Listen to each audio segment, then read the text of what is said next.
எல்லாருக்கும் வணக்கம். Welcome back voice of galaxy. இன்றைய கதையை பார்க்கறதுக்கு முன்னாடி நம்ம சேனலை பார்க்குறவங்க சப்ஸ்கிரைப் பண்ணுங்க. அப்படியே பெல் ஐக்கானையும் கிளிக் பண்ணுங்க. வாங்க இன்றைய கதைக்கு போகலாம். அன்று ஞாயிற்றுக்கிழமை, மணி 4. ஆதவன் வீட்டில் ஓய்வெடுத்துக் கொண்டு இருந்தான். அவனுடைய பெற்றோருக்கு அவன் ஒரே பையன். வயது 24 ஆகிறது. அவன் ஒரு கம்பெனியில் ஆக்டிங் டிரைவராக வேலை செய்து கொண்டு வருகிறான். ஏதாவது வேலை வந்தால் அவனுடைய முதலாளி ஆதவனை கூப்பிடுவார். அவனும் போய் வேலை செய்துவிட்டு திரும்பி விடுவான். இவனுக்கு நண்பர்கள் 5 பேர். எல்லோரும் 20 25 வயதுக்கு உட்பட்டவர்கள். யாருக்கும் இன்னும் கல்யாணம் ஆகவில்லை. மொத்தம் இந்த 6 பேரும் சேர்ந்துதான் எங்கேயும் போவார்கள். கோவில், குளம், சினிமாம் என்று ஒன்றாகவே செல்வார்கள். ஆதவனுக்கு அதில் சந்திரன் என்பவன் ரொம்ப நெருங்கிய ஃப்ரெண்ட். இருவரும் சேர்ந்து சுத்தாத இடமே இல்ல. அன்று ஓய்விலிருந்த ஆதவனை பார்க்க மற்ற 5 நண்பர்கள் ஒன்றாக வந்தார்கள். என்ன ஆதவா, மறந்து விட்டாயா? இன்னைக்கு சினிமாவுக்கு போகலாம்னு முடிவு செய்து இருந்தோமே என சந்திரன் கேட்டான். நான் ரெடியாகத்தான் இருக்கிறேன். 5:30க்கு தானே என சொல்ல, மணி ஆனவுடன் கிளம்பி விடலாம். 6:30 மணிக்குத்தானே படம் ஆரம்பிக்கும். அதுவரை இங்கிருந்து அரட்டை அடிக்கலாம் என ஆதவன் பதில் சொன்னான். சிறிது நேரத்தில் ஆதவனின் அம்மா எல்லோருக்கும் டீ போட்டு கொண்டு வந்து கொடுத்தார். எல்லோரும் அதை சுவைத்து அறைந்துவிட்டு 5:30 மணி ஆனதும் கிளம்பினார்கள். இங்கிருந்து 15 கிலோமீட்டர் தூரத்தில் உள்ள சிப்பிக்குளம் என்ற ஊரில் ஒரு சினிமா தியேட்டர் இருந்தது. 6 பேரும் சேர்ந்து 3 பைக்குகளில் சினிமாவுக்கு போவார்கள். இதில் பிரச்சனை என்னவென்றால், ஆதவிடம் மட்டும்தான் லைசன்ஸ் இருந்தது, மற்றவர்களிடம் கிடையாது. அப்படி சினிமாவுக்கு போகும் வழியில் உள்ள ஒரு செக் போஸ்டில் போலீஸ் நின்று கொண்டு சோதனை போடுவார்கள். ஆனால் இங்கே ஒருவரிடமும் லைசன்ஸ் இல்லாததால் செக் போஸ்ட் போகாமல் ஒரு குறுக்கு வழியில் செல்வார்கள். அது இந்த செக் போஸ்டுக்கு 1 கிலோமீட்டர் முன்னாலேயே ஒரு பாதை தனியாக பிரியும். அது அகலம் குறைந்த ஒரு சாலை. அது உள்ளே ஒரு கிராமத்து வழியாக சென்று மீண்டும் இந்த மெயின் ரோட்டில் சேர்ந்து கொள்ளும்.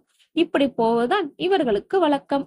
அன்று 6 பேரும் சேர்ந்து 3 பைக்கில் சென்றார்கள்.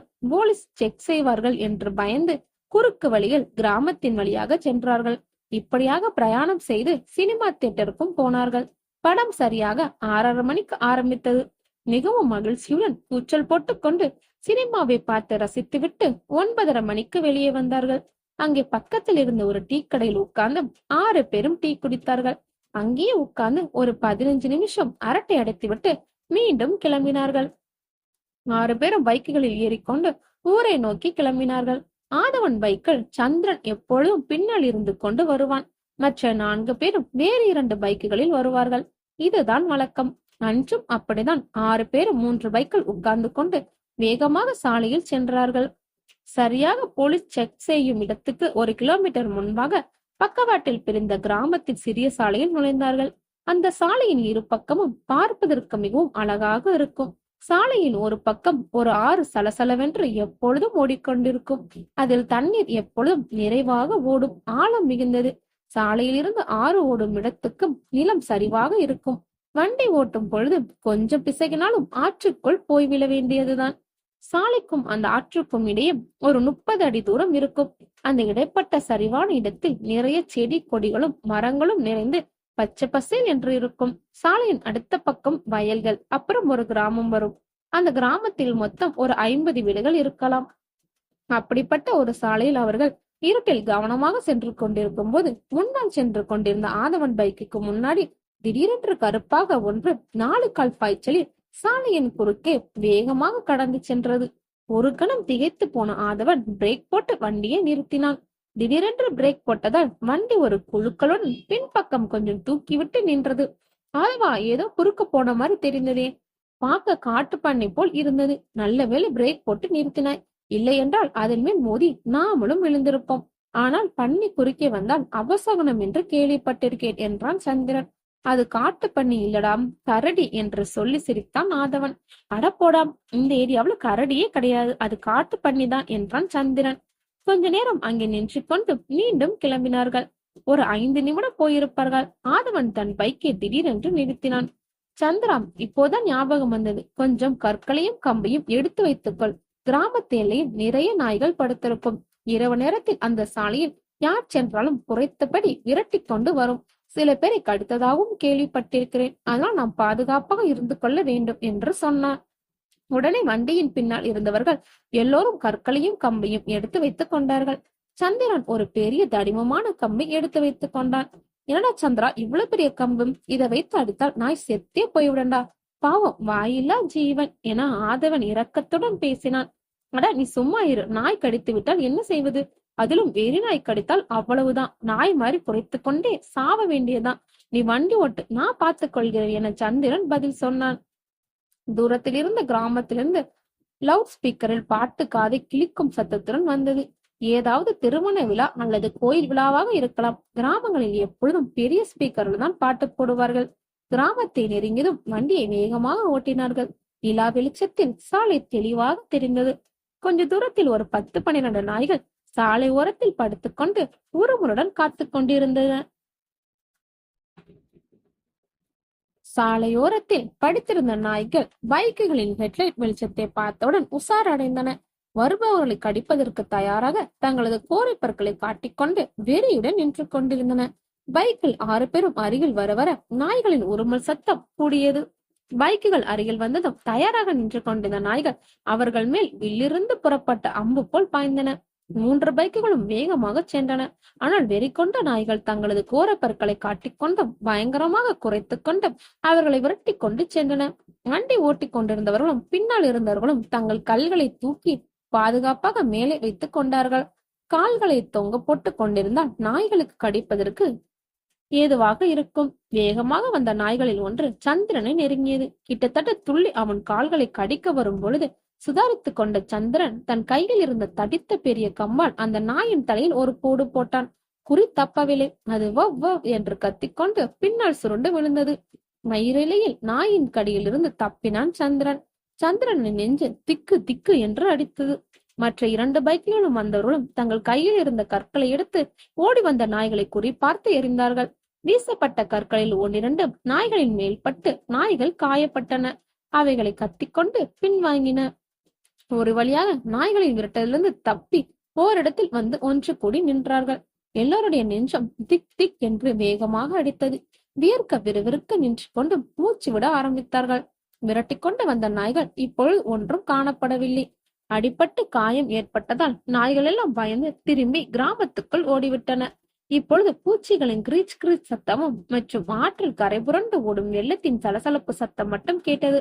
ஆனா கிராமத்திலிருந்து ஸ்பீக்கரில் போடப்பட்ட பாட்டு சத்தம் மட்டும் தனியாக கேட்டது. அப்பாடா, ஒரு வழியா தப்பித்து விட்டோம். நாய்களா அவை வெறி பிடித்த பிசாசுகள் என சொல்லிவிட்டு பெருமூச்சு விட்டான் சந்திரன். சரி சந்திரா, கம்பை இன்னும் எதற்கு வைத்துக் கொண்டிருக்கிறாய்?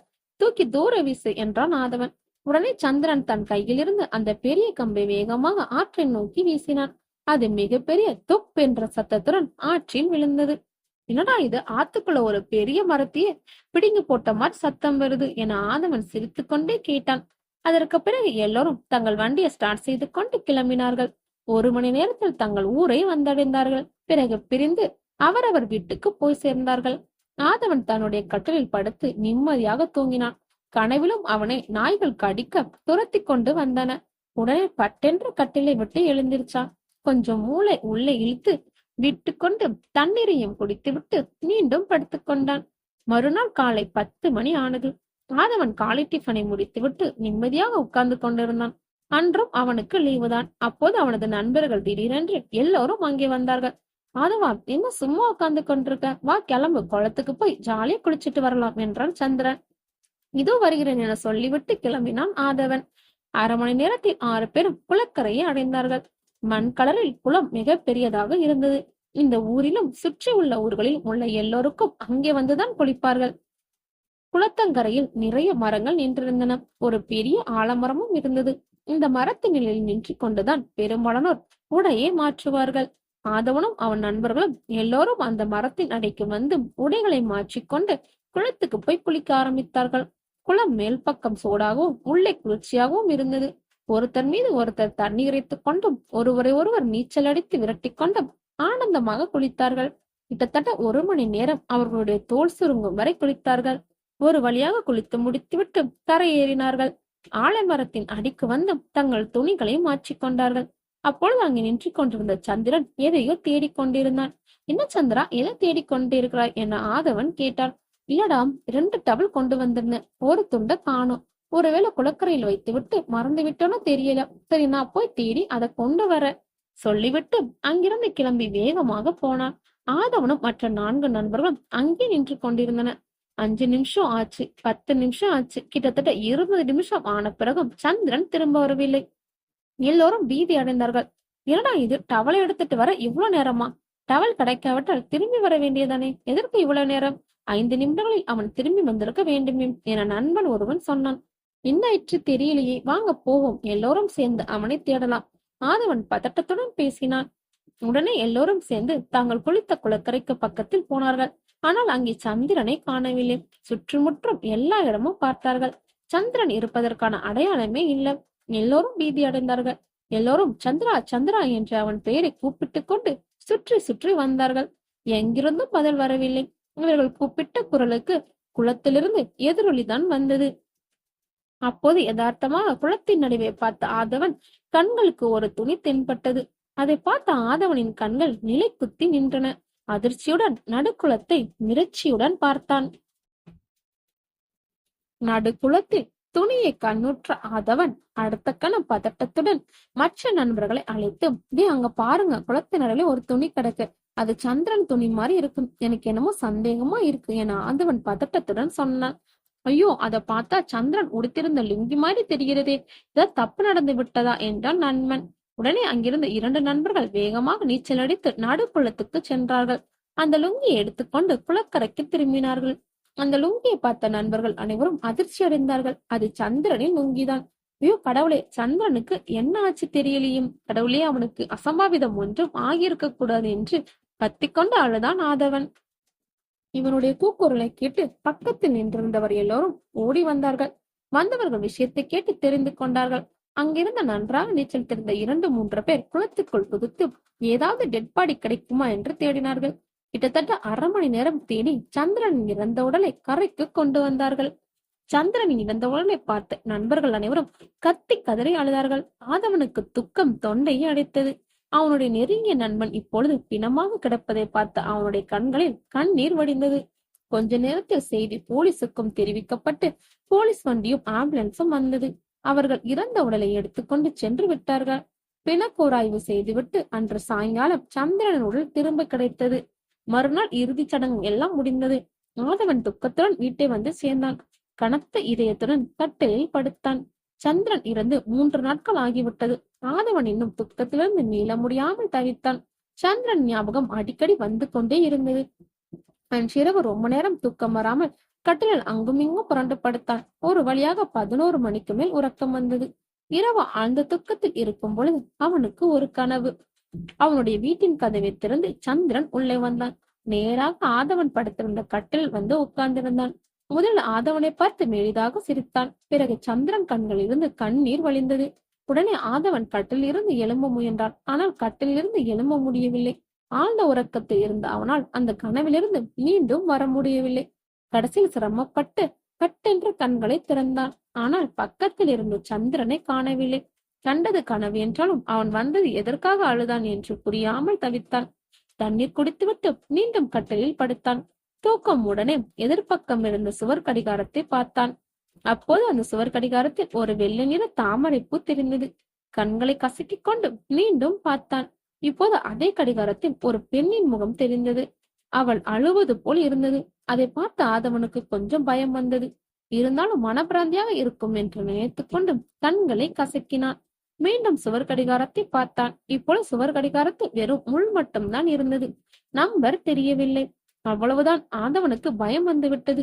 உடல் வியர்த்து கொட்டியது. அதற்கு மேல் அந்த அறையில் இருக்க முடியாமல் ரூமை விட்டு வெளியே வந்து ஹாலுக்குள் நுழைந்தான். அங்கிருந்த சோஃபாவில் போர்வையால் உடல் முழுவதையும் மூடிக்கொண்டு படுத்துக் கொண்டான். காலை 6 மணிக்கு அம்மா வந்து அவனை எழுப்பினார். என்னடா இப்படி நடுக்குடத்துல வந்து படுத்து கிடக்குற, என்னாச்சு உனக்கு? அம்மா அவனை எழுப்பிக் கொண்டே கேட்டான். ஆதவன் எழும்பி சோஃபாவில் உட்கார்ந்து கொண்டும் உள்ளே ஒரு புழுக்கமா இருந்துச்சுமா, அதனாலதான் இங்க வந்து படுத்தேன் என்று போய் சொன்னான். வெளியே ஊதக்காத்து அடிச்சுக்கிட்டு இருக்கும். இவனுக்கு புழுகுதாமா. நல்ல ஆளு நீ. சரி சரி, குளிச்சிட்டு வா, அம்மா கிண்டலாக பேசிக்கொண்டு பேனாள். உடனே ஆதவன் பாத்ரூமுக்குள்ளே போய் குளித்து விட்டு துணி மாற்றிக்கொண்டு வெளியே வந்தான். அம்மா காஃபி ஒன்று கொடுத்தாள். காஃபியை குடித்துவிட்டு பூஜை அறைக்கு போனான். அங்கே மகாலட்சுமியின் படம் இருந்தது. தேவியின் முன்னே நின்று வேண்டிக் கொண்டான். குங்குமத்தையும் வைத்துக் கொண்டான். அப்பொழுது அவன் கண்ணில் அது தென்பட்டது. லட்சுமியின் படத்தின் முன்னாலே ஒரு வெள்ளி தாமரை பூ இருந்தது. அதை பார்த்தவுடன் அவனுக்கு ராத்திரி கடிகாரத்தில் பார்த்த தாமரை பூ ஞாபகம் வந்தது. அவனுக்கு அது ஆச்சரியமாக தென்பட்டது. இது யதார்த்தமாக நடைபெறுகிறதா அல்லது எனக்கு எதையாவது உணர்த்துகிறதா என்று யோசித்தான். அம்மா அம்மா, இங்க ஒரு தாமரை பூ இருக்கிறதே, நீயா வச்சா என ஆதவன் அம்மாவை கூப்பிட்டு கேட்டான்.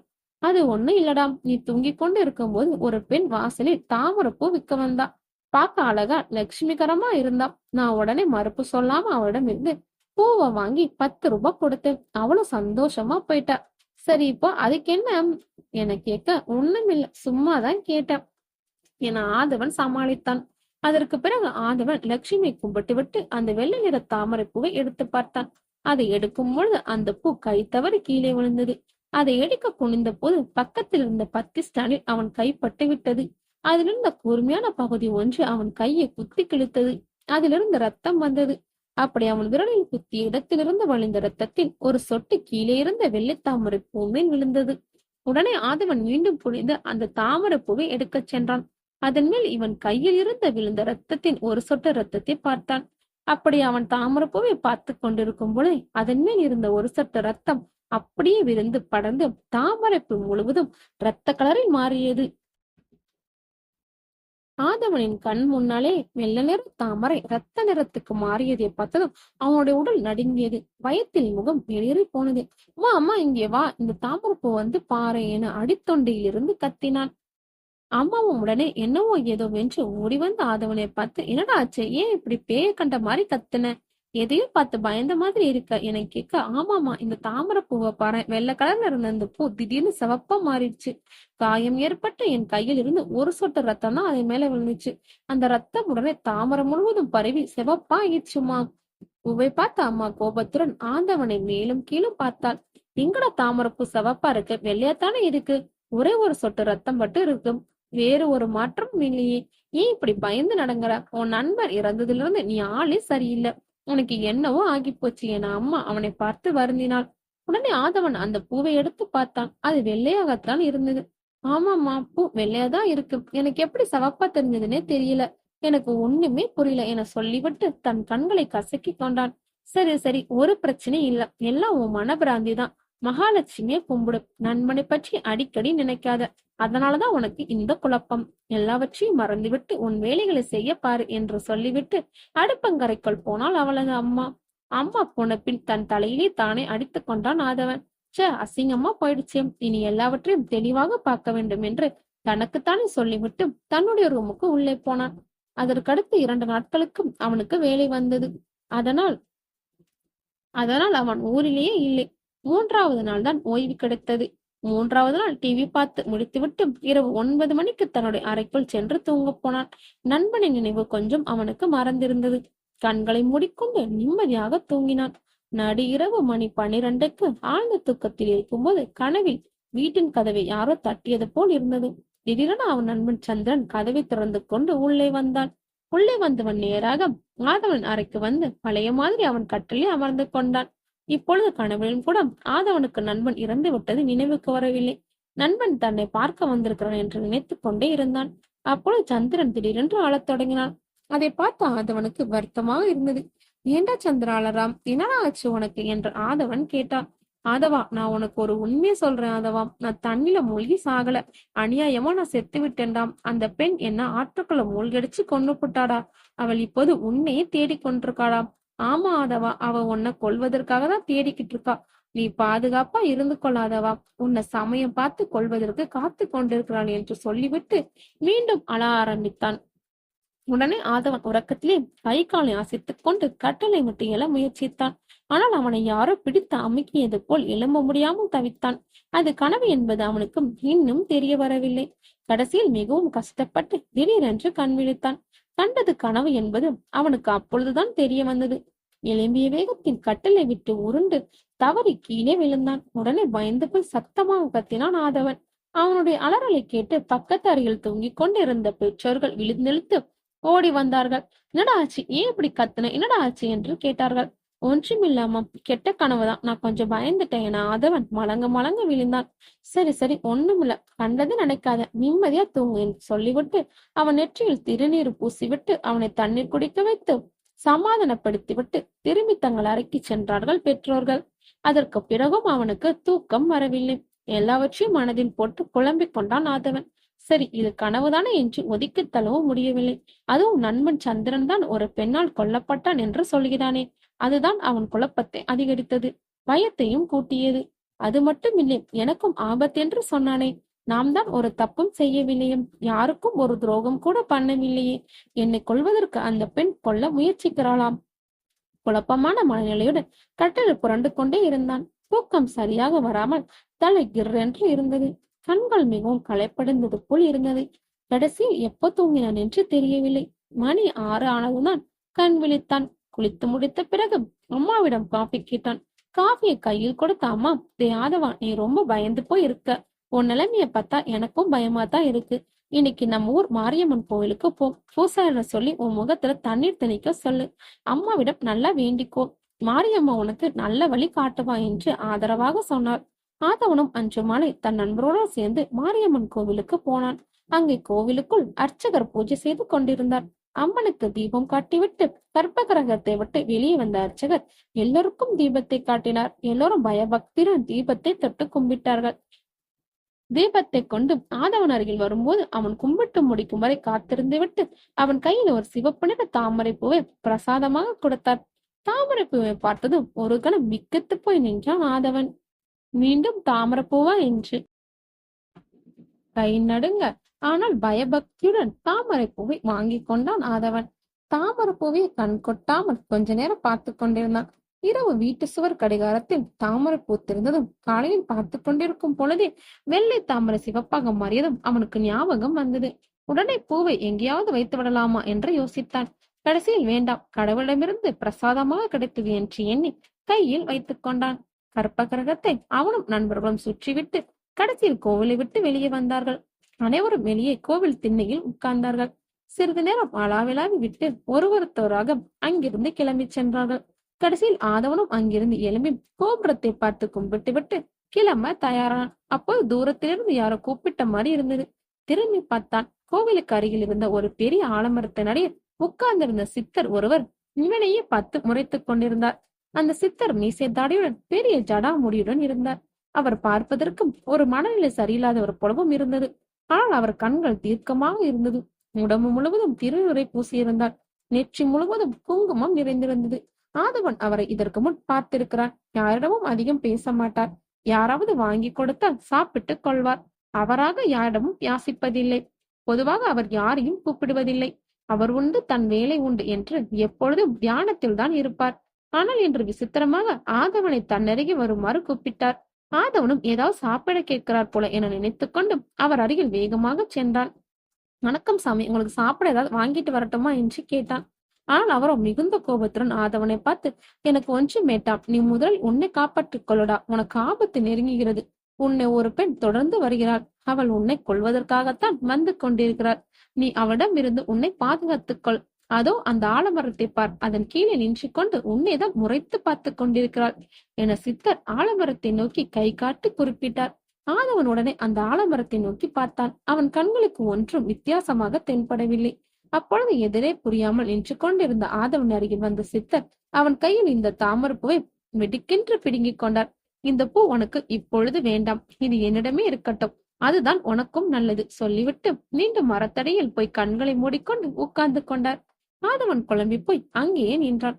கனவில் வந்த நண்பனும் இதே விஷயத்தை தான் சொன்னான். அப்போ இதில் உண்மை இருக்கிறது. ஆனால் நான் யாருக்கும் ஒரு தீங்கும் செய்யலையே. பிறகு அந்த பெண் என்ன காரணத்திற்காக என்ன கொல்ல முயல்கிறாள்?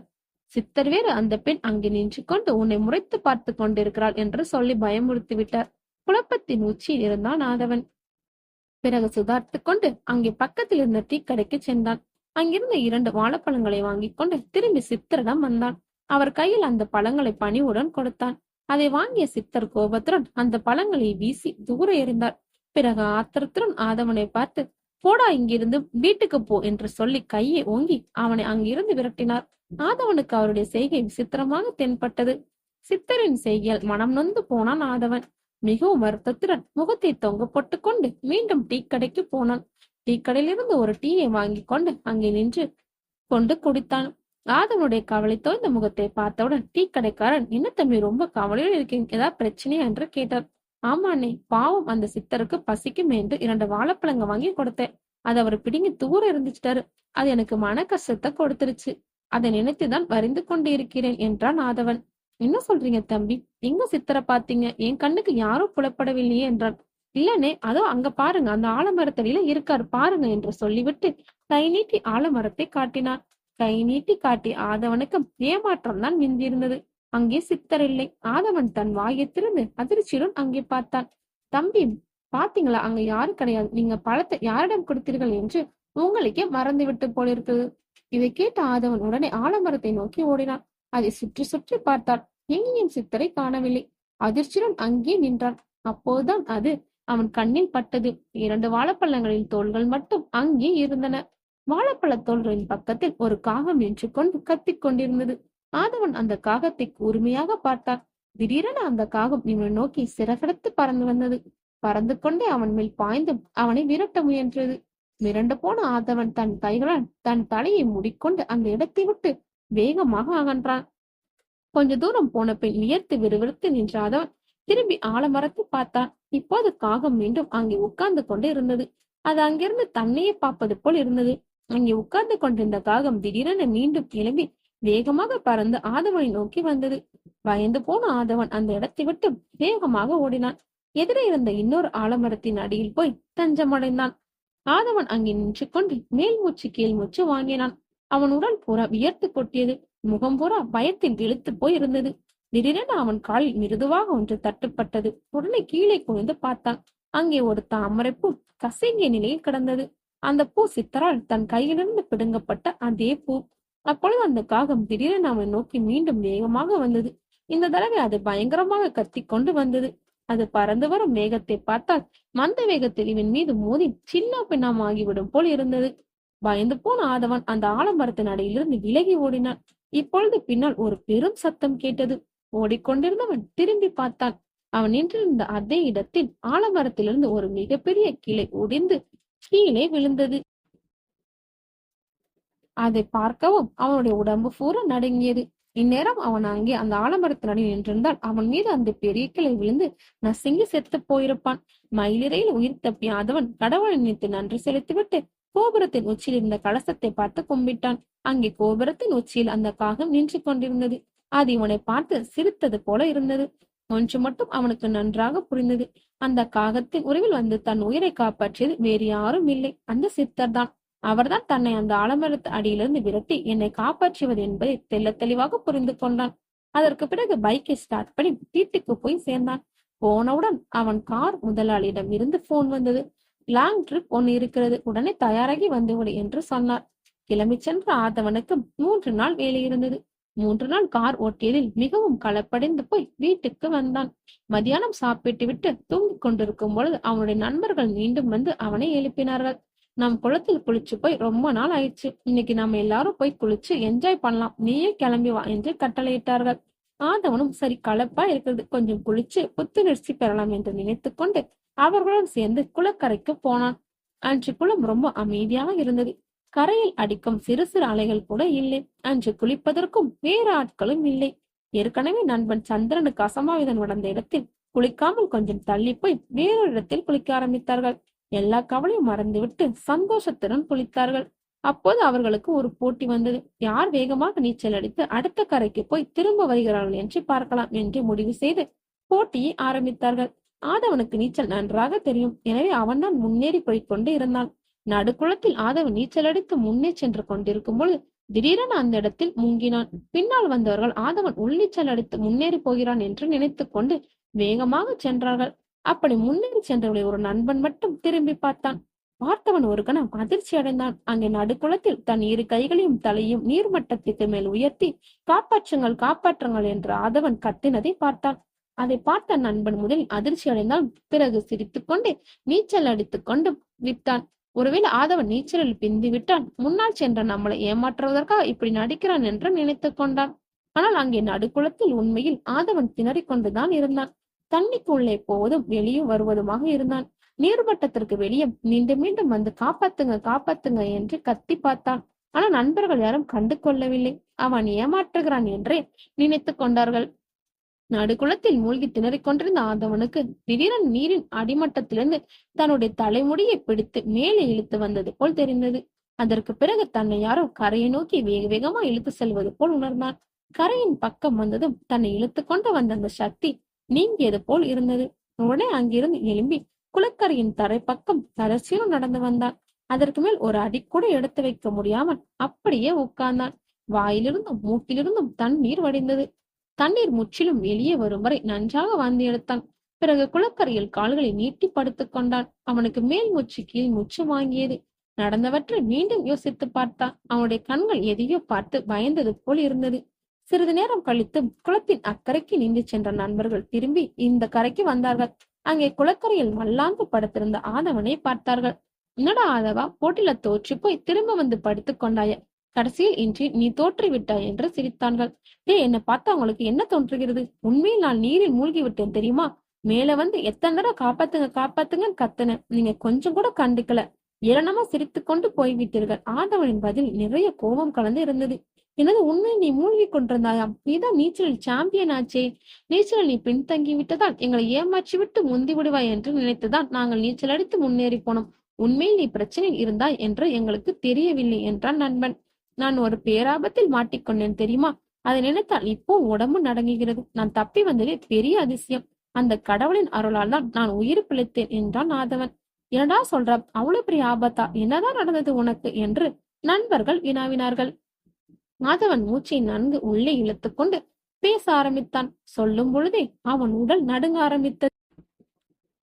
நண்பர்கள் திகிலுடன் காத்திருக்க ஆதவன் வாயை திறந்து தனக்கு நடந்தவற்றை சொல்ல ஆரம்பித்தான். சொல்லுகிறேன் கேளுங்கள். நான் வேகமாக நீச்சடித்து உங்களெல்லாம் முந்திக்கொண்டு முன்னேறி நடுக்குளத்தை அடைந்தேன். அப்பொழுது நான் கொஞ்சம் எதிர்பாராத விதமா ஒரு சம்பவம் நடந்தது. திடீரென்று என்னுடைய காலை யாரோ பிடித்து இழுத்த மாதிரி தெரிந்தது. நான் காலை உதறிவிட்டு முன்னேற பார்த்தேன். ஆனால் அந்த பிடி உடும்பு பிடியாக இருந்தது. எனக்கு பயம் தொற்றி கொண்டது. நான் குளத்தின் அடிவரைக்கு இழுத்து செல்லப்பட்டேன். குளத்தின் அடியில் இருந்த சகதி என் காலில் தட்டுப்பட்டது. நான் எவ்வளவோ முயற்சித்தும் அந்த பிடியிலிருந்து முழுவதுமாக தப்ப முடியவில்லை. 2 முறை முயற்சி செய்து கஷ்டப்பட்டு தண்ணீருக்கு மேலே வந்து கையை உயர்த்தி காட்டி காப்பாத்துங்க என்று கத்தினேன். அப்பொழுது நீங்கள் என்னை பார்த்து சிரித்து விட்டு போய்விட்டீர்கள். ஆனால் உண்மையில் நான் அப்பொழுது நீருக்கடையில் திணறிக் கொண்டிருந்தேன். என் கால்களில் ஏதோ தட்டி போட்ட மாதிரி இருந்தது. அப்படி நான் நீரில் மூழ்கி திணறிக் கொண்டிருக்கும் போது திடீரென கண் முன்னால் ஒரு தாமரைப்பூ தெரிந்தது. அந்த தாமரைப்பூவில் அங்கங்கே ரத்தம் படிந்திருந்தது. அதிர்ந்து போய் அந்த பூவை பார்த்து கொண்டிருக்கும் பொழுது அந்த பூ திடீரென மாறி ஒரு பெண்ணின் முகம் போல் தெரிந்தது. அவள் முகம் முழுவதுமாக ரத்தமாக இருந்தது. எனக்கு மூச்சே நின்றுவிடும் போல் இருந்தது. நீருக்கடையில் இருந்தால்தான் என்னால் காற்று மட்டும்தான் விட முடிந்தது தவிர கத்த முடியவில்லை. கூர்ந்து பார்த்ததில் அந்த தாமரை பூவின் காம்பு கொடிதான் என் கால்களை கட்டி போட்டு இருந்தது. நான் மூச்சை பிடித்துக் கொண்டு குனிந்து என் கால்களில் கட்டியிருந்த தாமரை கொடியின் முடிச்சை அவிழ்க்க முயன்றேன். முடியவில்லை. மூச்சு முட்டியது. வாய் வழியாகவும் மூக்கு வழியாகவும் தண்ணீர் உள்ளே ஏறியது. இருந்தும் கடுமுயற்சி செய்து ஒரு வழியாக அந்த தாமரை கொடியை அவிழ்த்தேன். ஆனால் என்னுடைய பலம் முழுவதும் கரைந்து போய்விட்டது. நான் முற்றிலும் தளர்ந்து போய் விட்டேன். என்னால் கை கால்களை அடித்து உதறி குளத்தின் மேல் பக்கம் வர முடியவில்லை. எனக்கு முடிவு காலம் வந்துவிட்டது போல் இருந்தது. அப்பொழுதுதான் அந்த அதிசயம் நடந்தது. என் தலைமுடியை கொத்தாக பிடித்து யாரோ மேலே இழுத்து சென்றார்கள். நான் குளத்திற்கு மேல் மட்டத்திற்கு வந்துவிட்டேன். எனக்கு ஆச்சரியமாக இருந்தது. அதற்கு பிறகு என்னுடைய தலைமுடியை யாரோ பிடித்து பரபரவென கரைக்கு இழுத்து சென்று போட்டார்கள். நான் உடனே சுற்றிலும் பார்த்தேன். என்னை சுற்றி யாரும் இல்லை. எனக்கு பயத்தில் உடல் நடுங்கியது. உடனே மெதுவாக எழும்பி வந்து குளக்கரையில் படுத்துக் கொண்டேன். யார் வந்து என்னை கரைக்கு இழுத்து கொண்டு வந்து காப்பாற்றினார்கள் என்று எனக்கு தெரியாது. எல்லாமே புரியாத புதிர் போல இருக்கும். திணறிக்கொண்டு முழுவதையும் சொன்னான் ஆதவன். அவன் கதை முழுவதையும் கேட்ட நண்பர்களுக்கும் திகிலாக இருந்தது. கொஞ்சம் கூட நம்பும்படியாகவும் இல்லை. ஆதவா, இங்க நாம 5 பேர் தான் இருக்கிறோம். சுற்றி பார்த்தால் வேற ஒருத்தர் கூட இல்ல. ஆனா உன்னை யாரோ குளத்தின் ஆழத்தில் இழுத்து கொண்டு போனார்கள் என்று சொல்கிறாய். பின்னர் உன் தலைமுடியை இழுத்துக்கொண்டு தரையில் யாரோ போட்டார்கள் என்றும் சொல்கிறாய். நீ சொல்வதை கேட்பதற்கு அதிசயமாகத்தான் இருக்கிறது.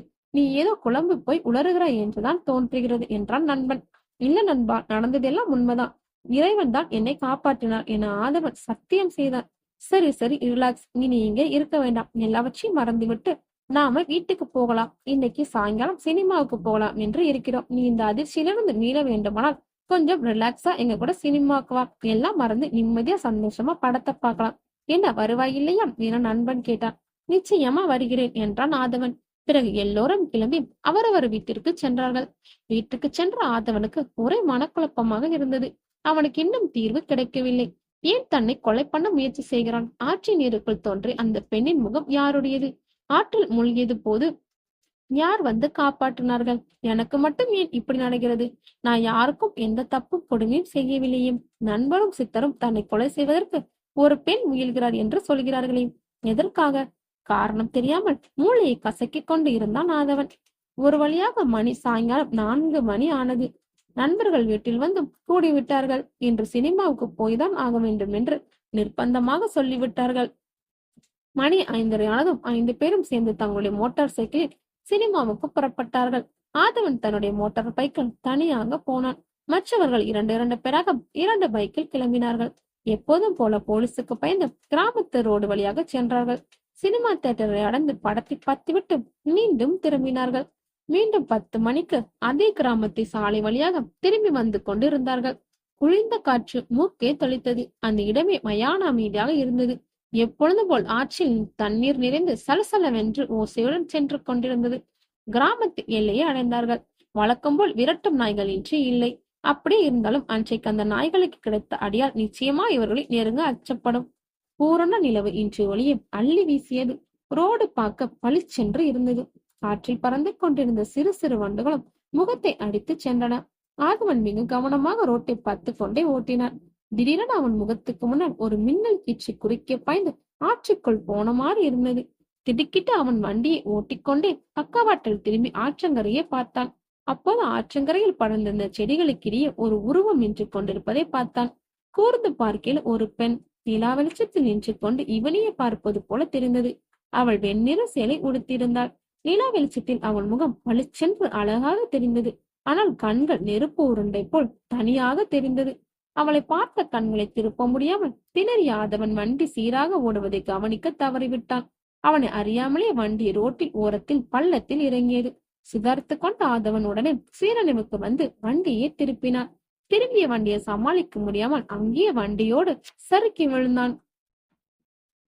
வண்டியை சரியான நேரத்தில் திருப்பாமல் இருந்திருந்தால் ஆதவன் மோட்டார் பைக்கோடு ஆற்றில் சறுக்கி விழுந்து இருப்பான். ஆற்றினுடைய வேகத்தில் போக்கி இழுத்து கொண்டு போய் இறந்திருப்பேன். அவனுடைய சமயோஜித புத்தியால் வண்டியை திருப்பி கீழே ரோட்டில் விழுந்து தப்பினான். உடனே மற்ற நண்பர்கள் ஓடி வந்து அவனை தூக்கி விட்டனர். ஏனாச்சு, நீ இப்படி கவனக்குறவா வண்டி ஓட்ட மாட்டாயே, சாலையும் கிளியராதான் தெரிகிறது, ஏன் எப்படியாச்சு என்று கேட்டார்கள் நண்பர்கள். ஆனால் ஆதவன் தான் கண்ட பெண்ணை பற்றி சொல்லவில்லை. அப்படி சொன்னால் அவர்கள் கிண்டல் பண்ணுவார்கள். எனவே அதை மறைத்து விட்டான். இல்லடா, வேகமா வரும்பொழுது ஏதோ ஞாபகத்துல புத்து தடி மாறி விட்டது, என்னுடைய கவனக்குறைவால் தான் இது நடந்தது என்று சொல்லி சமாளித்தான். மீண்டும் வண்டியில் ஏறி உட்கார்ந்தார்கள். ஆதவன் யோசித்துக் கொண்டிருந்தான். அந்த பெண் யாராக இருக்கும்? பக்கத்து கிராமத்திலிருந்து பெண்கள் இரவு மலம் ஜாலம் கழிக்க இங்கேதான் ஒதுங்குவார்கள். ஒருவேளை அந்த பெண் உட்கார்ந்திருக்கும் போது திடீரென நாம் வந்ததால் அவள் கூச்சலில் எழும்பி நின்றிருப்பாள். அதுதான் நடந்திருக்கும் என்று சமாதானப்படுத்தி கொண்டான். ஆனால் உள்ளுக்குள் இன்னொரு எண்ணமும் ஓடிக்கொண்டிருந்தது. ஒரு பெண் என்ன கொள்ள தேடிக் கொண்டிருக்காள் என்று நண்பனும் சித்தரும் சொன்னார்களே, ஒருவேளை அந்த பெண்ணுதான் அங்கே நின்று கொண்டு என்னை கவர்ந்து இழுத்து ஆற்றில் விழ வைக்க முயற்சித்திருப்பாளோ? அதை நினைத்தும் அவனுடைய அடிவயிற்றில் ஏதோ நெருப்பு பந்து உருண்டது போல் இருந்தது. கடைசியில் எல்லாவற்றையும் மறந்து வண்டியை கிளப்பினான். கொஞ்ச தூரம் சென்றதும் ஆதவனுக்கு தன் வண்டியை பின்னால் யாரோ உட்கார்ந்து வருவது போல தோன்றியது. மெலிதாக ஒரு பூவின் மனமும் அவன் மூக்கை துளைத்தது. உடனே வண்டியை ஓட்டிக்கொண்டு திரும்பி பார்த்தான். யாரும் இல்லை. சுதாரித்து கொண்டு மீண்டும் வண்டியை மெதுவாக ஓட்டிக்கொண்டு சென்றான். அவன் பின்னால் மற்ற 2 பைக்கிலும் நண்பர்கள் வந்து கொண்டிருந்தார்கள். அப்போது வேகமா போ என்று பின்னால் இருந்தும் யாரோ கத்துவது போல் இருந்தது. அதுவும் காது கருகில் கணீர் என்ற குரலில் கேட்டது. உடனே வண்டியை வேகம் எடுக்க வைத்தான். படி வேகத்தில் வண்டியை ஓட்டினான். பின்னால் வந்த நண்பர்கள் ஆச்சரியப்பட்டார்கள். எதற்காக இந்த சின்ன ரோட்டில் இவ்வளவு வேகமா போகிறான்? ஏதாவது விபத்து ஏற்பட்டு விடப் போகிறது என்று எண்ணிக்கொண்டு, டே ஆதவா, மெதுவா போடா என்று கத்தினார்கள். ஆனால் ஆதவன் ஓட்டிய பைக்கின் வேகம் கூடியது தவிர குறையவில்லை. துணுக்குற்ற நண்பர்கள் அவனை நிறுத்த வேண்டும் என்று எண்ணி அவர்களும் படுவேகமாக சென்றார்கள். 5 நிமிடத்திற்கு பிறகு அவனது வண்டியை ஒரு நண்பன் ஓவர்டேக் பண்ணி முன்னால் வந்து நின்றான். என்னடா வண்டியை பைத்தியக்கார மாதிரி வேகமா ஓட்டுறான், எதுக்கு உனக்கு இந்த அவசரம் என நண்பன் கேட்டான். நீங்க தானே என்ன வேகமா போன்னு சொன்னீங்க, அதான் நான் வேகமா போனேன் என்றான் ஆதவன். டேய், நாங்க ஒண்ணும் அப்படி சொல்லல. நாங்க அப்படி வேகமா போகாதே என்றுதான் கத்திக்கொண்டு உன் பின்னாலேயே வந்தோம். வேற யாரும் உன் பின்னால வரலையே என்றான் நண்பன். அப்படியானால் எனக்கு யாரோ சொன்ன மாதிரி இருந்ததே, அதுவும் என் காதருகில கேட்டது என்றான் ஆதவன். நீ ஏதோ குழப்பத்தில் இருக்கிறாய் நண்பா. சந்திரன் இறந்ததிலிருந்து உன் நடவடிக்கை சரியில்லை. சீக்கிரம் அதையெல்லாம் மறந்துவிட்டு பழைய ஆதவனா மாறடா.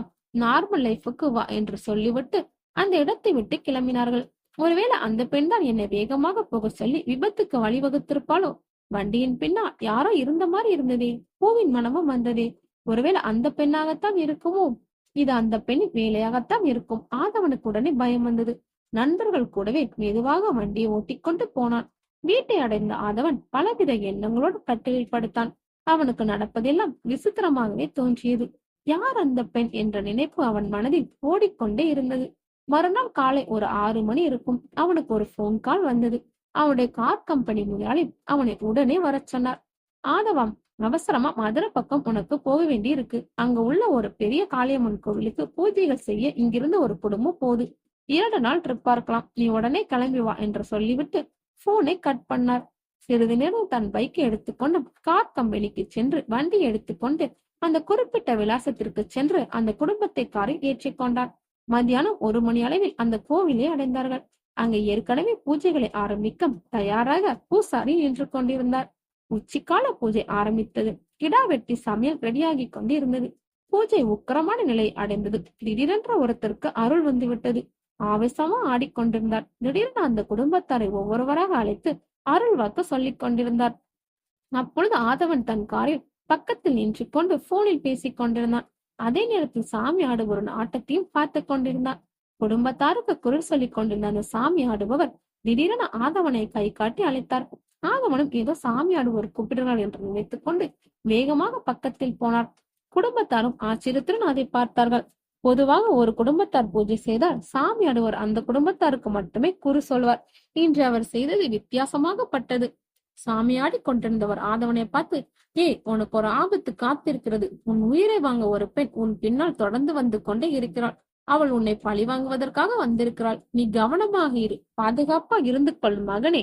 அதை கேட்ட ஆதவனுக்கு தூக்கி வாரி போட்டது. பயத்தால் அவனுக்கு அடிவயிற்றை கலக்கியது.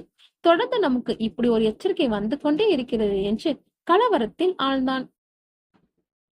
சாமி ஆடுபவர் அருள்வாக்கு கூறுவதை கேட்டதும் ஆதவனின் உடல் நடுங்கியது. தொடர்ந்து ஒவ்வொருவரும் இதையே சொல்லிக் கொண்டு வருகிறார்கள். யார் அந்த பெண்? எதற்காக என்னை கொல்ல முயற்சி கொண்டிருக்கிறாள்? நான் செய்த குற்றம்தான் என்ன? அந்த பெண்ணுக்கு நான் என்ன தீங்கிழைத்தேன்? பலவித குழப்பங்களோடு ஆதவன் அந்த அருள்வாக்கு சொல்பவரின் காலில் நெடுஞ்சான் கடையாக விழுந்தான். சாமி, என்னை காப்பாற்றுங்கள். நான் ஒரு தப்பும் செய்யவில்லை. யாருக்கும் ஒரு துரோகமும் செய்யவில்லை. எதற்காக அந்த பெண் என்னை பழிவாங்க வருகிறாள்? அவளிடமிருந்து என்னை காப்பாற்றுங்கள் ஐயா என அழுது கொண்டே சொன்னான் ஆதவன். தம்பி, அவள் உன்னை ஆவேசத்துடன் பார்த்து கொண்டிருக்கிறாள். அவள் உன்னை கொல்லாமல் விடமாட்டாள் போலிருக்கிறது. என்னால் இப்போது ஒன்றும் செய்ய முடியாது. இதோ இந்த எலுமிச்சம்பழத்தை கையில் வைத்துக்கொள். அது தேவியின் பிரசாதம். உன்னை ஆபத்திலிருந்து காப்பாற்றும் என்று சொல்லிவிட்டு அவன் கையில் ஒரு எலுமிச்சம்பழத்தை திணித்தார். அதற்கு பிறகு பூஜை எல்லாம் முடிந்து விருந்து நடந்தது.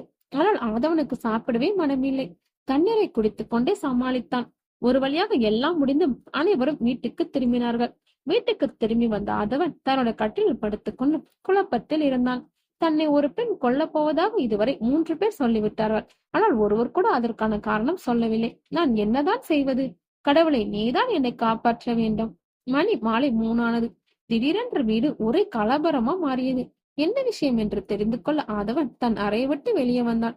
அங்கே அவனுக்கு ஒரு ஆச்சரியம் காத்திருந்தது. அவனுடைய ஒன்றுவிட்ட சகோதரன் ராஜ்குமார் வந்திருந்தான். இருவரும் நெடுநாட்களுக்கு பிறகு சந்திக்கிறார்கள். ஆதவனும் எல்லாவற்றையும் மறந்துவிட்டு அவனோட சந்தோஷத்துடன் சரளமாக அளவலாக ஆரம்பித்து விட்டான். அதிலும் அந்த ராஜ்குமார் திறந்த வாயை மூடவே மாட்டான். தொடர்ந்து பேசிக்கொண்டே இருப்பான். இருவருக்கும் அம்மா காஃபி கொண்டு வந்து கொடுத்தாள். இருவரும் காஃபி குடித்துக் கொண்டு சத்தமாக பேசிக்கொண்டும் சிரித்துக் கொண்டும் இருந்தார்கள். அதவா, இன்னைக்கு நம்ம சினிமாவுக்கு போகலாம், என்னை கூட்டிக் கொண்டு போ என்று கேட்டான். அதற்கென்ன, போகலாம் என்று சொல்லிவிட்டு தன் நண்பர்களுக்கும் போன் செய்து வரவழைத்தான். 5:30 மணிக்கு வீட்டில் எல்லோரும் ஒன்று கூடினார்கள். 3 பைக்கில் 6 பேரும் கிளம்பி சென்றார்கள். அனைவரும் புத்தும் கும்பலமாம் அடுத்துக்கொண்டு பிரயாணம் செய்து சினிமா தியேட்டரை அடைந்தார்கள். படம் பார்த்துவிட்டு 9:30 மணிக்கு மீண்டும் அங்கிருந்து கிளம்பினார்கள். வரும்பொழுது வழக்கம் போல் போலீஸ் செக்கப்புக்கு பயந்து கிராமத்து ரோடு வழியாக வந்தார்கள். இன்றும் சாலை நிலா வெளிச்சத்தில் அப்பட்டமாக பளி சென்று திரிந்தது. பூச்சிகளின் ரீங்காரம் பாதை தெளித்தது. இன்றும் ஆற்றில் தண்ணீர் நிறைந்து போய்க் கொண்டிருந்தது. ஆதவனின் பின்னால் இருந்த ராஜ்குமார் ஒரு செகண்ட் கூட விடாமல் பேசிக்கொண்டே வந்தான். குறிப்பிட்ட இடம் வந்ததும் கற்களையும் கம்புகளையும் எடுத்து வைத்துக் கொண்டார்கள். வழியில் நாய்களின் தொல்லை இருக்கும் என்று முன்னேற்படாக ரெடியாக இருந்தார்கள்.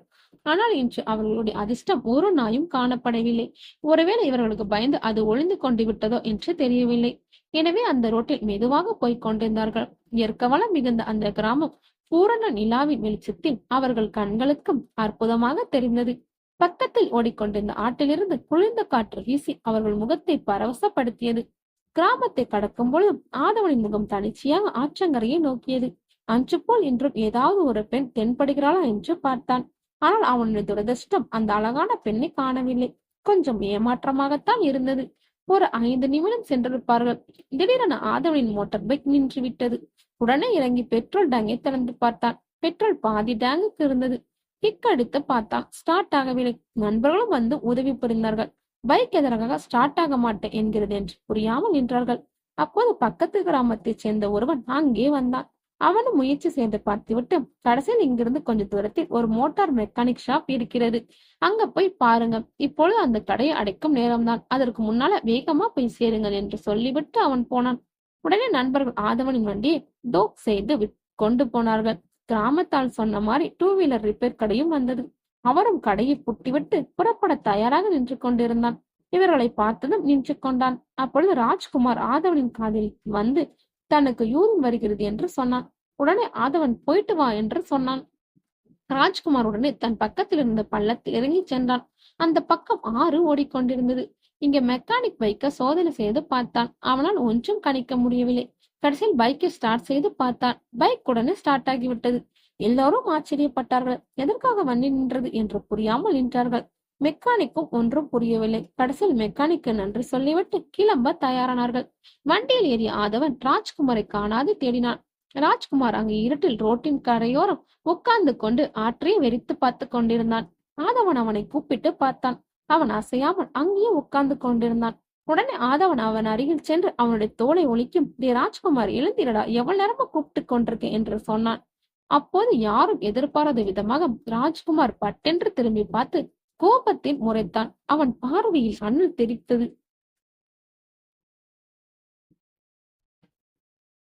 ராஜ்குமாரின் வித்தியாசமான சுபபாவத்தை முதன்முறை கண்டான் ஆதவன். ராஜ்குமார் இதற்கு முன்னால் இப்படி ஒரு வித்தியாசமான முகபாவத்தை காட்டியதே இல்லை. ஒன்று கேட்டால் 10 சொல்லும் இவன் இன்று ஒரு வார்த்தை கூட பேசவில்லை.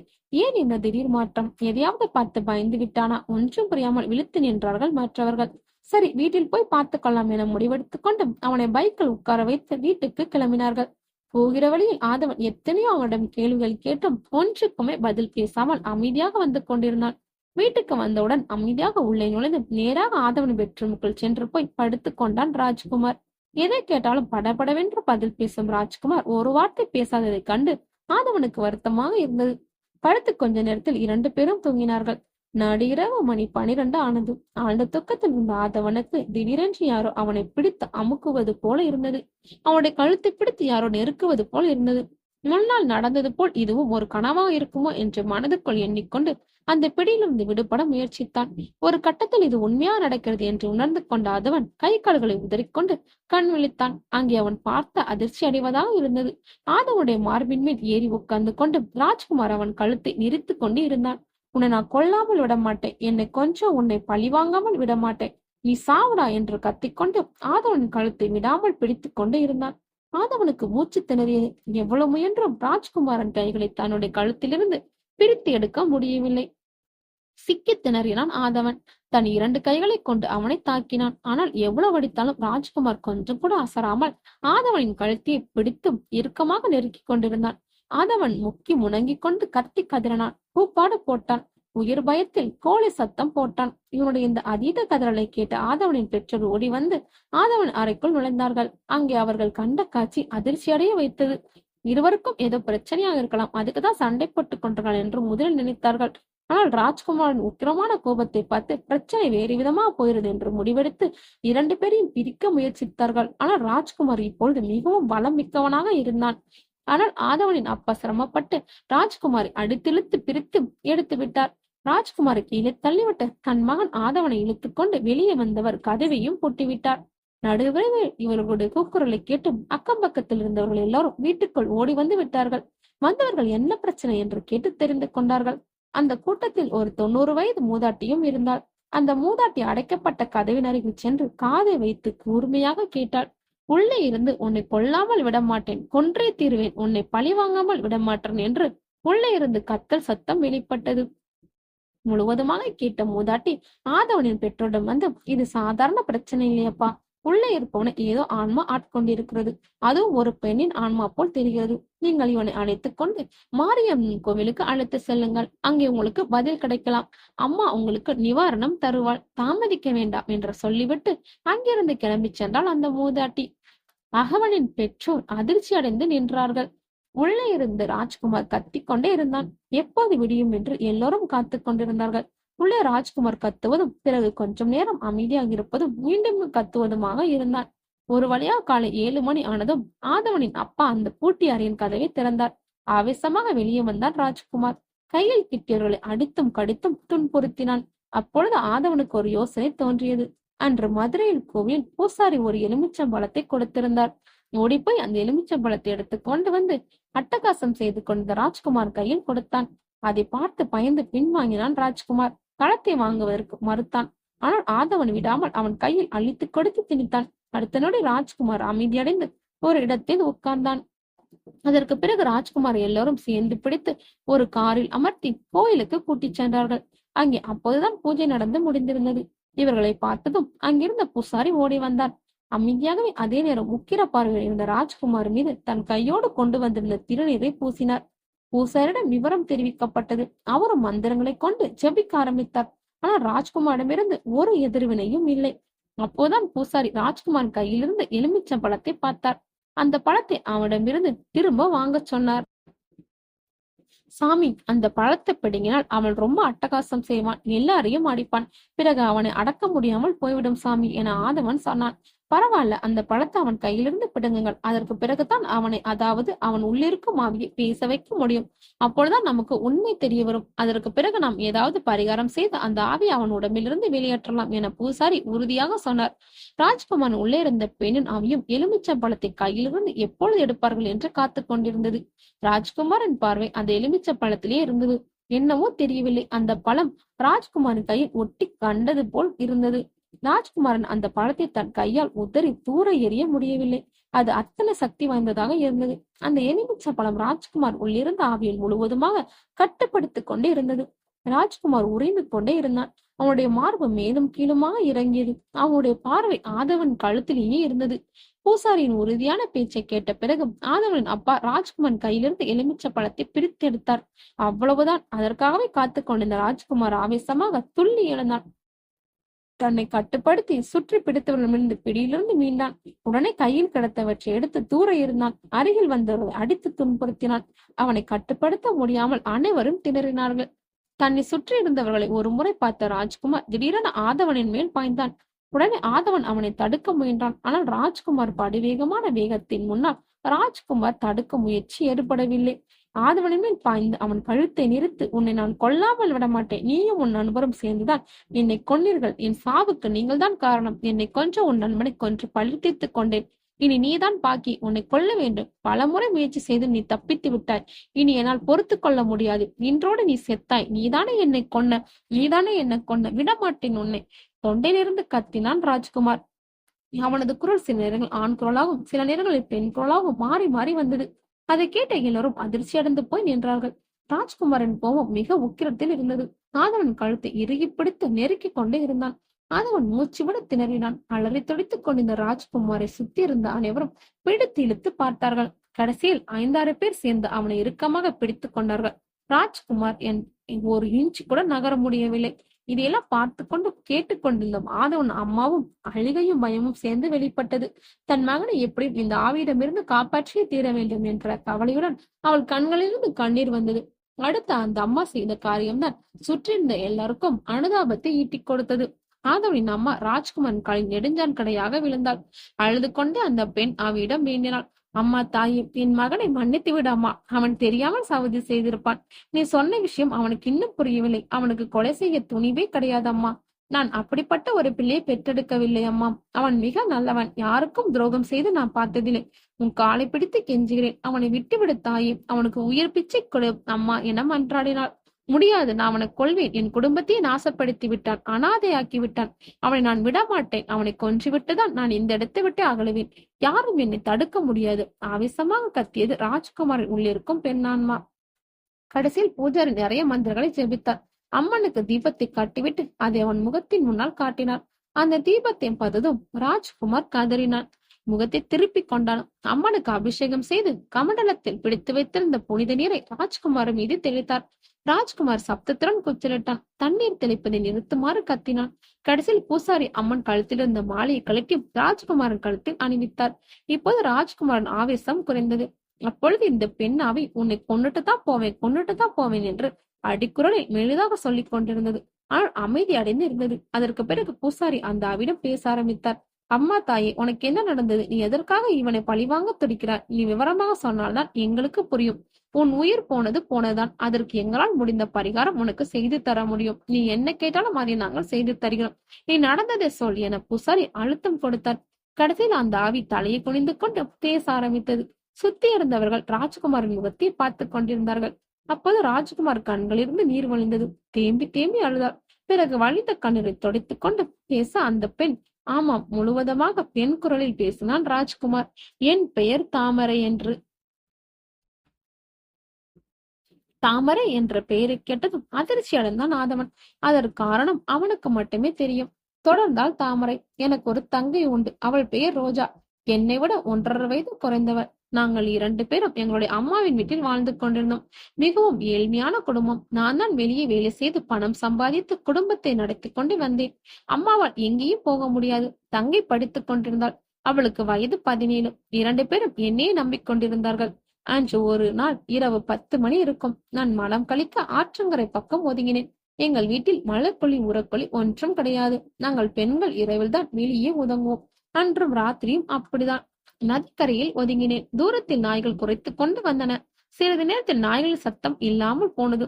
நான் குத்த வைத்து உட்கார்ந்த இடத்திற்கு பக்கத்தில் சாலையில் 3 மோட்டார் பைக்குகள் வந்து நின்றன. நானும் உடனே கூச்சப்பட்டு எழுந்து நின்றேன். அதுதான் நான் செய்த தவறு. முன்னால் வந்த பைக்கில் இருந்து இறங்கி 2 பேரும் பேசிக் கொண்டார்கள். ஒருத்தன் இன்னொருடன் கம்பை எடுத்து வீசுமாறு சொன்னான். பைக்கின் பின்னால் இருந்து இறங்கியவன் கற்களையும் ஒரு பெரிய கம்பையும் தூக்கி ஆற்றின் பக்கம் வேகமாக பலத்துடன் எறிந்தான். அவன் எரிந்த திசையை நான் நின்று கொண்டிருந்தேன். கொஞ்சம் எதிர்பாராத விதமாக அவன் பலமுடன் வீசிய அந்த பெரிய கம்பு என் தலையை தாக்கியது. ரத்தம் பீரிட்டு பாய்ந்தது. என் முகம் முழுவதும் இரத்த காடாய் மாறியது. என்னால் கத்தக்கூட முடியவில்லை. அப்படியே சரிந்து உருண்டு ஆற்றுக்குள்ளே விழுந்தேன். விழும்பொழுதே என் உயிர் போய்விட்டது. என் ஆவி அப்பொழுதே என் உடலை விட்டு பிரிந்தது. ஆற்றின் வெள்ளக்கார புரண்டு ஓடியது. தண்ணீரில் மூழ்கினால் இழுத்து செல்லப்பட்டேன். அப்படி நிகழ்ந்த என் சாவுக்கு அந்த 2 பேரே காரணம். மறுநாள் காலையில் மதக்குப்பம் என் உடம்பை கண்டுபிடித்தார்கள். என் தங்கை, அம்மா எல்லோரும் என்னை சுற்றி இருந்து அழுதார்கள். அந்த கிராமமே துக்கத்தில் இருந்தது. என்னுடைய தங்கை கதறி அழுதாள். எனக்கு இனி யாரும் இல்லையாக்கா? இனி சாப்பாட்டு கூட வழி இல்லையாக்கா? இனி நான் படிக்க முடியாது. இப்படி எங்களை அனாதையை விட்டுட்டு போயிட்டியாக்கா என கதறி அழுதா என் தங்கை. அம்மாவும் அவளை கட்டிப்பிடித்துக் கொண்டு அழுதாள். என்னே நம்பியிருந்த என் குடும்பம் அனாதையானதை பார்த்து எனக்கு துக்கம் தாங்க முடியவில்லை. அதற்கு பிறகுதான் நான் பழிவாங்க முடிவு செய்தேன். என்னை கொன்றவனையும் என்னை கொல்ல உதவி செய்தவனும் கொன்னால்தான் என் சபதம் நிறைவேறும். அன்று ஒரு நாள் இவர்கள் அனைவரும் குளிக்க குளத்துக்கு வந்தார்கள். குளித்துவிட்டு போகும்போது என்னை கொன்றவனின் ஒரு துணியை எடுத்து மறைத்து வைத்து விட்டேன். நான் நினைத்தது போல அதை எடுக்க திரும்பி வந்தான். நான் நடுக்குளத்தில் தாமரை வடிவில் காத்து கொண்டிருந்தேன். தாமரை பூவை பார்த்த அவன் அதன் மேல் ஆசைப்பட்டு அதை பறிக்க நடுக்குளத்துக்கு நீந்தி வந்தான். நடுக்குளத்துக்கு வந்தவுடன் கீழே இருந்த அவன் கால்களை இழுத்து அடி வரைக்கும் கொண்டு சென்றேன். தாமரை கொடியால் அவனது காலை கட்டி போட்டேன். மேலிருந்து அவனை கீழே அமுக்கினேன். சிறிது நேரத்தில் மூச்சு விட முடியாமல் மூழ்கி செத்தான் அந்த கொலகார பாவி. அவனை பழித்தெடுத்துக் கொண்டதில் எனக்கு சந்தோஷம். அடுத்து இதோ இருக்கிறானே, இவனை கொல்ல முடிவு செய்தேன். ஆனால் இவன் அதிர்ஷ்டக்காரன். கொலை செய்ய முயன்ற 3 தடவையும் இவன் தப்பித்து விட்டான். முதலாவது முதை கொன்றது போல் இவனையும் குளத்தின் நடுவுக்கு வரவழைத்து கொலை செய்ய விரும்பினேன். ஆனால் என் அதிர்ஷ்டம், அன்று அவனை நண்பர்களுடன் சேர்ந்து கொண்டு நீந்தி நடுக்குளத்துக்கு வந்தான். முதலாவது அவனை கொன்றது போல் இவனையும் காலை பிடித்து கீழே இழுத்து கொண்டு போனேன். தாமரை கொடியில் கட்டினேன். ஆனால் இவன் கொஞ்சம் பலசாலி. தப்பிக்க முயற்சித்தான். என் ரத்தம் தோய்ந்த முகத்தை தண்ணீருக்குள் அவனுக்கு காட்டி பயமுறுத்தினேன். அப்படியாவது பயந்து சாவான் என்று நினைத்தேன். ஆனால் அதுவும் நடக்கவில்லை. இவனுக்கு எனக்கும் நடந்த போராட்டத்தில் என்னால் இதே குளத்தில் மூழ்கடிக்கப்பட்டு கொல்லப்பட்ட இவனுடைய நண்பன் ஆவி திடீரென அங்கு வந்து அவனுடைய தலைமுடியை பிடித்திழுத்து குளக்கரைக்கு கொண்டு போய் சேர்த்து விட்டது. இது அவனுக்கே தெரியாது. எனக்கு கோபமாக வந்தது. என் முயற்சி தோற்றுவிட்டது என்று வருந்தினேன். அடுத்த முயற்சியாக காத்திருந்தேன். அன்றிரவு எங்கள் கிராமத்தின் ரோடு வழியாக வரும்போது ஆத்தங்கரையின் ஓரம் நின்று கொண்டு என் முழு உருவத்தையும் அழகாக காட்டி அவனை திசை திருப்பி அவன் பைக்கு கீழே விழ வைத்தேன். ஆனால் அதிர்ஷ்டம் இந்த முறையும் அவனுக்கே இருந்தது. அவன் சரிந்த ஆற்றுக்குள் விழாமல் சாலையிலேயே விழுந்து விட்டான். சிறிய அடிகளோடு தப்பித்து விட்டான். என்னுடைய இரண்டாவது முயற்சியும் தோற்றது. மூன்றாவது முறையாக இவன் கோயிலுக்கு வரும்போது கோயில் பக்கத்தில் இருந்த ஒரு ஆலமரத்துக்கு கீழே ஒரு தாமரை பூவின் வடிவில் கீழே உட்கார்ந்திருந்தேன். அவனும் அங்கே மரத்தடிக்கு வந்தான்.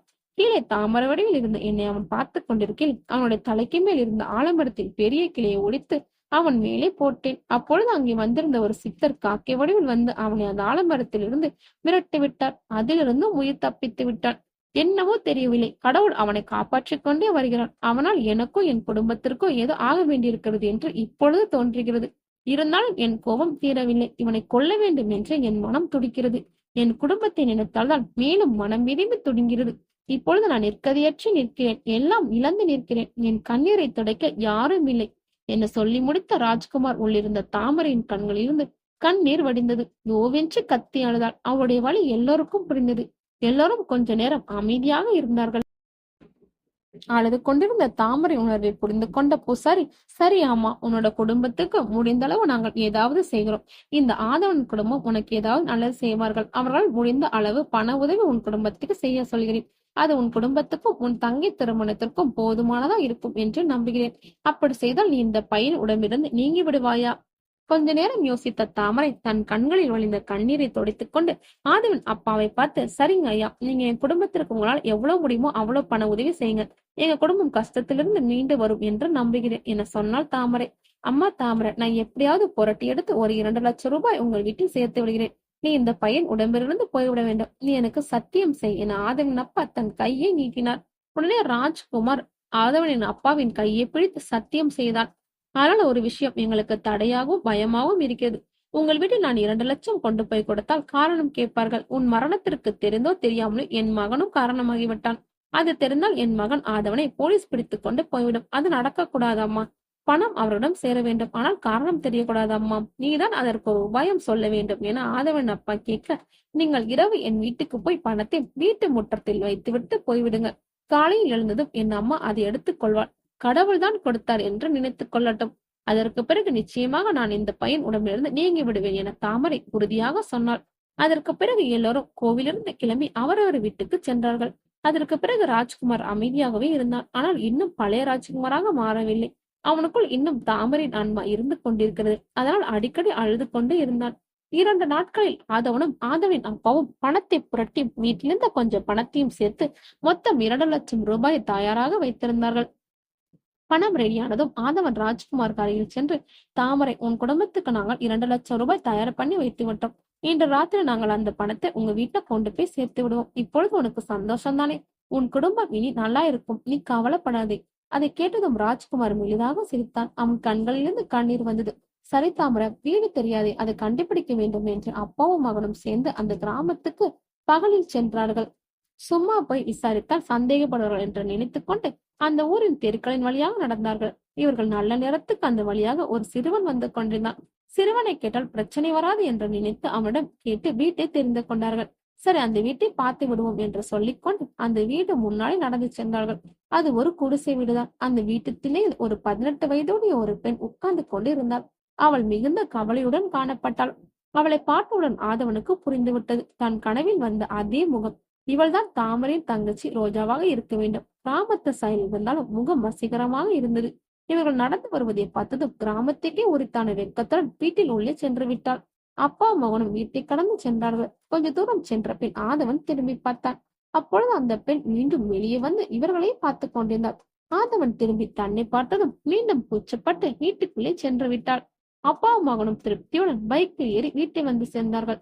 அன்றிரவு ஆதவனும் அவனுடைய அப்பாவும் இரவு 2 மணிக்கு அந்த கிராமத்தை அடைந்தார்கள். ஊரே உறங்கிக் கொண்டிருந்தது. கிராமத்துக்குள்ளே நுழைந்து பகலில் அடையாளம் பார்த்து வைத்திருந்த வீட்டை அடைந்து வீட்டின் முன்னால் உள்ள முற்றத்தில் பணப்பையை வைத்துவிட்டு திரும்பினார்கள். 1 மணி நேரத்தில் வீட்டுக்கு திரும்பினார்கள். ஆதவன் தன் அறைக்குள் போனான். அங்கு ராஜ்குமார் நிம்மதியாக தூங்கிக் கொண்டிருந்தான். காலையில் எழுப்பிய ராஜ்குமார் எப்பொழுது போல் நன்றாக சிரித்து எல்லோரிடமும் பேசிக் கொண்டிருந்தான். அவனுக்கு இத்தனால் நடந்தது ஒன்றுமே தெரியாது. அவன் ஒரு ஆவியின் கட்டுப்பாட்டுகள் இருந்தான் என்ற விஷயமும் அவனுக்கு தெரியவில்லை. பிறகு சொல்லிக் கொள்ளலாம் என்று விட்டுவிட்டார்கள். அன்று சாயங்காலம் அவன் கிளம்பி தன்னுடைய ஊருக்கு சென்று விட்டான். ஆதவன் குடும்பம் நிம்மதியுடன் பெருமூச்சு விட்டது. ஆதவன் நிம்மதியாக தன் கட்டிலில் சந்தோஷத்துடன் படுத்து தூங்கிக் கொண்டிருந்தான். அவனுக்கு தான் ஒரு நல்ல காரியம் செய்துவிட்டோம் என்ற களைப்பில் நன்றாக தூக்கம் வந்தது. ஆழ்ந்த தூக்கத்தில் இருந்த அவனுக்கு ஒரு கனவு வந்தது. கனவில் தாமரை வந்து சிரித்தாள். கனவில் அவன் முன்னால் ஆதவன் நின்று கொண்டிருந்தான். தாமரை இரு கை கூப்பி அவனை வணங்கினாள். ஆதவனும் அதையே திருப்பி செய்தான். பிறகு சிறிது நேரம் அழுதாள். எதற்கழுகிறாள் என்று புரியாமல் நின்றான் ஆதவன். பிறகு கொஞ்ச நேரம் கழித்து அவள் மீண்டும் சிரித்துக் கொண்டு தன் கையில் இருந்த ஒரு ரோஜா பூவை எடுத்து ஆதவன் கையில் கொடுத்தாள். இந்த பூவை நீ பத்திரமா பாதுகாக்க வேண்டும். இந்த ரோஜா ஒரு நாளும் வாடாது. இதை நீ எப்பொழுதும் உன்னிடமே வைத்துக் கொள்ள வேண்டும் என்று சொல்லிவிட்டு மறைந்து விட்டாள். அவள் போனவுடன் ஆதவன் திடுத்திப்பு என்று விழித்துக் கொண்டான். அவள் என்ன சொல்ல வருகிறாள் என்று ஆதவனுக்கு புரிந்துவிட்டது. சந்தோஷத்துடன் மீண்டும் படுத்து தூங்கினாள். மறுநாள் ஆதவன் குளித்துவிட்டு ரெடியாக இருந்தான். அப்பா அம்மா 2 பேரையும் கூப்பிட்டுக் கொண்டு ஒரு ஆட்டோவில் தாமரின் கிராமத்தை அடைந்தான். ஏற்கனவே தன் அப்பா அம்மாவிடம் அந்த விஷயத்தை சொல்லியிருந்தான். கிராமத்தில் தாமரின் வீட்டை அடைந்தார்கள். அன்று பார்த்தது போல இன்றும் அதே பெண் ரோஜா வாசலில் நின்று கொண்டிருந்தாள். இவர்களை பார்த்ததும் வெட்கத்துடன் உள்ளே போய்விட்டாள். ஆதவனும் சிரித்துக் கொண்டு அந்த வீட்டு திணையில் உட்கார்ந்தான். அப்பா அம்மாவும் ஒரு தட்டோட வந்திருந்தார்கள். அதில் பூ, பழம், தேங்காய் எல்லாம் இருந்தது. உள்ளே ரோஜா போய் சொல்லியிருப்பாள் போல தெரிகிறது. அவளுடைய அம்மா உடனே வெளியே வந்து அவர்களை உள்ளே கூப்பிட்டாள். காரணம் புரியாமல் விழித்தாள். உங்கள் மகளை பெண் பார்க்க வந்திருக்கிறோம். இதோ என் மகன் ஆதவன். உங்கள் பெண்ணை நேத்து இதே வீட்டில் பார்த்திருக்கிறான். பார்த்த பிறகு இவளைதான் கல்யாணம் செய்ய வேண்டும் என்று வீட்டில் வந்து சொல்லிவிட்டான். நாங்களும் அவன் விருப்பத்துக்கு மறைப்பேச்சு பேசாமல் சம்மதித்து விட்டோம். அவன் விருப்பமே எங்கள் விருப்பம். நீங்கள் உங்கள் மகளிடம் கேட்டு சொல்லுங்கள் என ஆதவன் அம்மா சொல்ல, ரோஜாவின் அம்மா சந்தோஷத்தில் அதிர்ந்து போய் நின்றாள். ரோஜா வெளியே வாடி, உன்னை பெண் பார்க்க வந்திருக்காங்க என கூப்பிட, ரோஜாவும் மிகுந்த வெட்கத்துடன் கூச்சத்துடன் தலை குனிந்து அவர்கள் முன்னால் வந்து நின்றாள். ஒரு செம்பில் தண்ணீர் கொண்டு வந்து எல்லோருக்கும் கொடுத்தாள். ரோஜா தன் அருகில் வந்ததும் ஆதவன் அவளை பார்த்து, ரோஜா உனக்கு என்ன பிடிச்சிருக்கா? கல்யாணம் கட்டிக்கலாமா என்று ஆசையுடன் கேட்டான். அந்த பெண்ணும் குனிந்து ஆதவனுக்கு மட்டும் கேட்கும்படியாக மெல்லிய குரலில் பதில் சொன்னா. அக்கா நேத்து ராத்திரி என் கனவுல வந்து நீங்க வருவீர்கள் என்று சொல்லிவிட்டாள். அப்புறம் எனக்கு உங்களை ரொம்ப பிடித்திருக்கிறது என்று சொல்லி முடித்தவுடன் வெட்கத்துடன் உள்ளே போய்விட்டாள். அடுத்த 1 வாரத்தில் 2 பேருக்கும் சிம்பிளாக கல்யாணம் நடந்தது. அதற்கு பிறகு அந்த வீட்டு சந்தோஷத்துக்கும் குறைவே இல்லை. வீட்டில் உள்ள தாமரையின் படத்தில் வைத்து அதில் மாலை போட்டு இருந்தார்கள். ஆதவனும் ரோஜாவும் கல்யாணம் முடிந்த கையோடு தாமரையின் படத்தின் முன்பு சென்று வணங்கினார்கள். தாமரை, நீ சொன்னபடி உன் தங்கை ரோஜாவா நான் என்னுடைய கடைசி காலம் வரை நன்றாக பார்த்துக் கொள்வேன் என்று சொன்னான். அப்பொழுது தாமரையின் படத்தின் மேல் சொருகி வைத்திருந்த ஒரு தாமரைப்பும் கீழே விழுந்தது. அது இவர்களை பார்த்து சிரித்தது போல் இருந்தது. ஆதவன் சந்தோஷத்துடன் தன் மனைவியை இழுத்து அணைத்துக் கொண்டான். நன்றி. இந்த ஸ்டோரி பிடிச்சிருந்தா லைக் பண்ணுங்க. இதே மாதிரி டிஃப்ரெண்டான ஸ்டோரி பார்க்கணும்னா நம்ம வாய்ஸ் ஆஃப் கேலக்ஸியை சப்ஸ்கிரைப் பண்ணி ஃபாலோ பண்ணுங்க. பாய்.